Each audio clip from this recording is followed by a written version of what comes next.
Hey, hello. If you're returning from the last video, I just want to say thank you guys very much. Everybody showed a lot of love for that. I got a couple hundred views on it, a couple of likes, a couple of comments, and I really appreciate it. Um, Appreciate all the kind words and everything. But last weekend was a big weekend for boxing. Devin Haney, Garcia, and Inoue, Saturday and Sunday. Saturday was Devin Haney and Garcia, and Sunday was Inoue. And I think this is such like a poetic set of events, right? Because we have Devin Haney and Ryan Garcia, big names in boxing, and they both deliver on these performances that no one was really really happy about. In a way, really stole our hearts this weekend. And one thing I just want to talk about is that I just want to look at all three of these fights. I'm not going to go over Devin Haney's a lot. I'm going to talk about it right now and get it out of the way. Devin Haney's fight was boring. I'm showing the highlights here.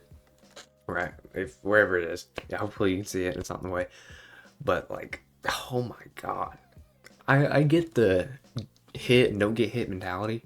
That's a great boxing philosophy. All the greats, you know, really follow this mentality. But there's a difference in hit, don't get hit, and then when you do hit, you're trying to kill. Devin Haney's not trying to kill. He's trying to throw minimum amount of punches to win the fight. What is the least amount of punches I can throw? And you should never think about that. Think about how many fast, vicious, ferocious shots I can throw at a guy in the time I have, to win these rounds. But Devin Haney don't think like that. He does not think like that at all. He thinks, what is the least amount I could throw? And it's very boring to watch. No, I can't add anything else that somebody else hasn't already said. He's just boring. He's boring to watch, period. I didn't enjoy the fight, and I don't really enjoy Devin Haney either. So, I'm glad that uh, I'm glad they won. Maybe he could start showing us something, showing us some peak boxing ability. And even when he's doing his style, when you're turning people like that, if someone's turning towards you, turn him into the shot, right? I didn't see him once turn this guy into a right hand once. It was it's pitiful. It's pitiful. I didn't like watching it. But the Garcia versus Rolly fight, I think, is super interesting because there's a lot that I think you could take from this as a boxer, as an up and coming boxer, or as anybody watching this fight is very very interesting because the first round, you can watch Rolly. He starts setting up his jab, just throwing it out there, and then he starts throwing it with some force and making Garcia start thinking, and then he throws it to the body, and he's mixing it up and down, and then just he's throwing it, bah! Throwing it, bah! Right, and you see it, and it just comes out of nowhere.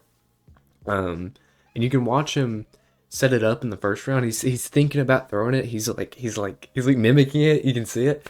And Garcia just didn't pick up on it. So if you see those things as a fighter and you see someone's maybe the right hand's twitching and it's ready to go, or they're dipping, ready to throw, take notes of those things. A very crucial bit of advice I think everyone could take is that when you're fighting, take notes. Take notes as you're going in these rounds. When this guy jabs, his hand comes low. His hand comes down. Or when this guy throws a two, he brings it back real low, right? So take a little notes of stuff like that. And because Garcia didn't take that note, he wasn't ready for what happened. And to be honest, after that round, when I was watching it, I was like, oh, I think maybe Garcia could make a comeback. I was excited to watch Garcia. After all his like shenanigans, I was ready to watch it. I was ready to have fun and watch. But he delivered a disappointing show. Really, all he could really done better was just really think about that. Because after that knockdown, I think his confidence went away. I think he lost it. He had a super fast, quick, ferocious jab in the first round. You can watch it, and he's popping them, we're not popping them, but he's trying, but he's giving something for Rolly to think about. And after that, he just kind of gets dog walked. The same that he's just recycling the same bit of, the same strategy, jab and hook up. But other than that, do I want to see? I don't want to see Devin Haney fight, but after watching that, I also don't really want to see Garcia fight anymore. And I wasn't a big fan of Rolly, but watching that, it was fun, and I was entertained watching Rolly box very intelligently, and it was great to watch. Speaking of an intelligent boxer, though, pound for pound, I think pound for pound the greatest fighter right now is Tank, but Inoue is a very close second. Um, Inoue showed us something that we had not seen from him before.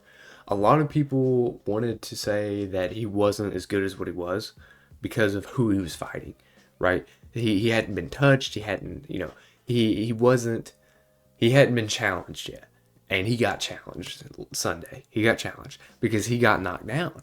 And that was big. That was big. And when he got knocked down, he recovered. We watched him lose rounds, but then come back swinging. This is a very good parallel to Garcia. Garcia got knocked down, and he just kind of gave up. Right? He's just surviving those next couple rounds. But in a way, got knocked down and said, "This is a fight. This is a fight, and I'm gonna win it."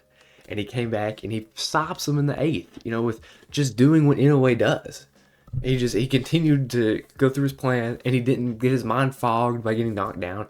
A lot of people want to, they get knocked down, it gets on their head. It's not that big a deal, guys. If you get knocked down in your match, unless you're super hurt, you still have complete chance to win that fight. That round, you might have to really dig for it to get there. But if it's not that round, you could win the next round. And Inoue proved that. He stuck in there and he kept fighting. He used just beautiful combinations, footwork. Everything Inoue does is great, right? It's perfect. I love watching Inoue. It's so fun to watch him because there's never a dull moment, and when there is, he quickly changes it. There's never a dull moment, period.